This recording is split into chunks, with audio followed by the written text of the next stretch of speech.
السلام عليكم مركلة كلنتي وناكسن ومحمد صالح مارة وحرا مانتينا idiin soo gudbiyo موضوع cusub oo aadan hore iga baran inaan ka sheekeeyo waxaan rabaa maanta inaan idiin soo gudbiyo موضوع cusub aan u arko inuu faa'iido u leeyahay dhalinyarada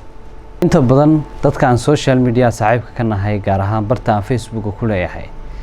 waqtiyadii hore dadkii hore ila socon jiray waxay ogaayeen inaan ka sheekeyn jiray arrimaha jacaylka anigoo uga sheekeyn jiray dhalinyarada sidii aan u arko inay saxsan tahay isla markaana kala dardaarmi jiray wixii aan u arko inay khaldan tahay si ay u saxaan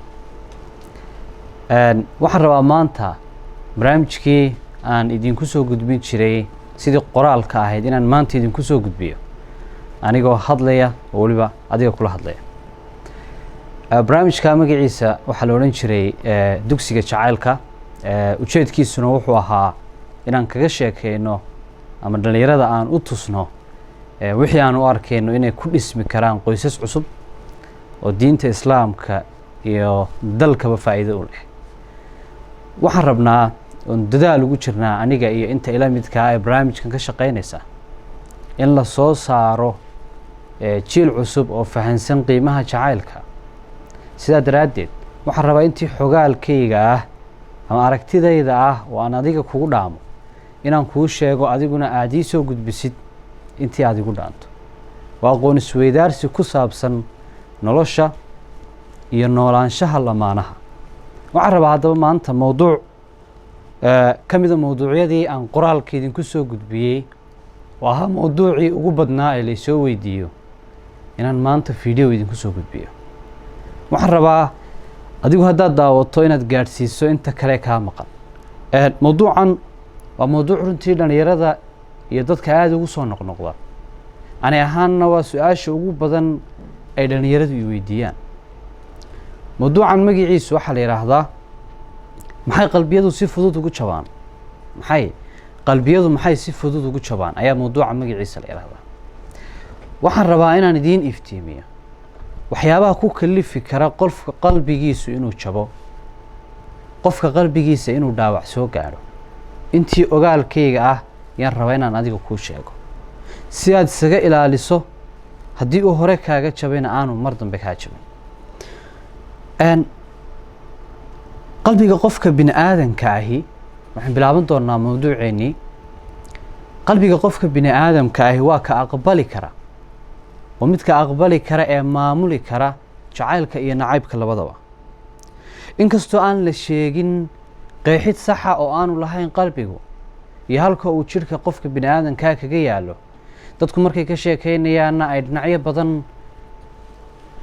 ku sheegaan laakiin aniga intii ogaalkayga ah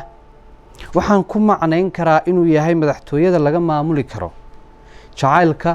nacaybka farxadda murugada iyo wixii la mid ah inaan khaldanahayna waa dhici kartaa haddaba maadaama uu qalbigu yahay kan maamulo jacaylka haddii uu si dhaba wax u jeclaado wuxuu u nugul yahay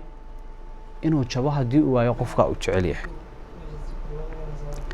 ama inuu dhaawacmo waxaa jira waxyaabo yaryar oo qofka qalbigiisa jabin kara ama dhaawac u geysan kara laakiin dadka badankoodu aanay fahansanayn tusaale ahaan haddii aad dhowr jeer afkaaga ka soo baxdo adiga oo la hadlaya qofkii aad jeclayd ama hor fadhiya ereyo badan oo deelqaafa oo qofka dhaawac ku keeni kara ama aad si cadhala u tiri waxaa macquula inuu jabo ama dhaawacmo qalbiga qofka adiga ku jecel wuu dhaawacmayaa sababtoo ah si cadhale baad ula hadashay ereyo deelqaafana waad ku tiri laakiin inta badan qofkaasi kuma odhan karo waad i dhaawacday sababtuna waxay tahay adigu ku jecel yahay waxay noqonaysaa waxyaabaha dhaawaca u keenay qalbiga laakiin uu qarsanayo isagu haddii noolayaasha ilaahay abuuray ee adduunka korkiisa ku nool ay leeyihiin indho ay wax ku arkaan oo ay ku arkaan waxa xun iyo waxa fiican labadaba ogow indhaha uu qalbigaagu leeyahay waa kalsoonida haddii aad dhaawacanto kalsoonida uu kugu qabo qofka ku jecel ama aad dhaawacdo kalsoonida uu kugu qabo qofka adiga ku jecel ogow waxaad indhabeel ka dhigtay qalbi adiga ku jecel waqtiga maanta la joogo way inagu badan tahay inay dhaawacmaan qalbiyadu taasna waxaa sababtay waxaa soo baxay dhalinyaro badan oo aan fahansanayn qiimaha jacaylku leeyahay waxaa soo baxay dhalinyaro badan oo aan xogogaal u ahayn macnaha guud ee jacaylku leeyahay waxaan rabaa inaan adiga kuu soo jeediyo 3 tusaale ama 3 talooyin oo kaa ilaalin kara inuu dhaawac adiga ku soo gaaro haddii aad ku dhaqanto waxaan hubaa inaanu qalbigaagu dhaawacmi doonin ama xanuun ugu soo gaari doonin ugu horeyn talada ugu horeysaan rabo inaan kuu soo jeediyo waxay tahay marka aad qof jeclaanaysid waa inaad aamintaa qofkani inuu bini aadam yahay beri ka maalinna uu si fudud kaaga tegi karo talada ugu horeysa oo aan ku siinaya waxay tahay marka aad qof jeclaanaysid waa inay niyadda kuugu jirtaa ama xisaabta kuugu darsan tahay qofkani inuu bini aadam yahay beri kale maalinna uu sabab la-aan adiga kaa tegi karo talada labaad waa inaadan kalsoonidaada iyo naftaada u wada dhiibin oo aad qayb ka mida siisaa qofka aad jeceshahay si berri hadduu kaa tago aad ula soo baxdo intii aad la hadhay kalsoonidaada haddaad qofkan u wada dhiibto waxaad u nugushahay qofkani haddii uu kaa tago inuu kalsoonidaadiina kaa qaato sidaa daraaddeed maadaama aan sheegnay inay kalsoonidu tahay indhaha uu leeyahay qalbigu haddii kalsoonidii lagaa wada qaato waxaad noqonaysaa labadii indhood oo lagaa saartay talada saddexaad waa inaad mar kasta xasuusnaataa qadarka rabbi inuu qoran yahay oo qofkani uu calaf leeyahay adiguna aad calaf leedahay taa ilaahay baa maamula laakiin waxaa laga yaabaa qofkan calafkiisu inuu meel kale adiga ku qoran yahay si kastaad nolol qurux badan usoo qaadateen si kastaad jacayl iyo waayo qurux badan aad usoo marteen haddii calafkiinu uu 2 meelood kale yahay si fudud ayaad ku kala hadhaysaa taasina adiga iyo dhaawac kugu keenin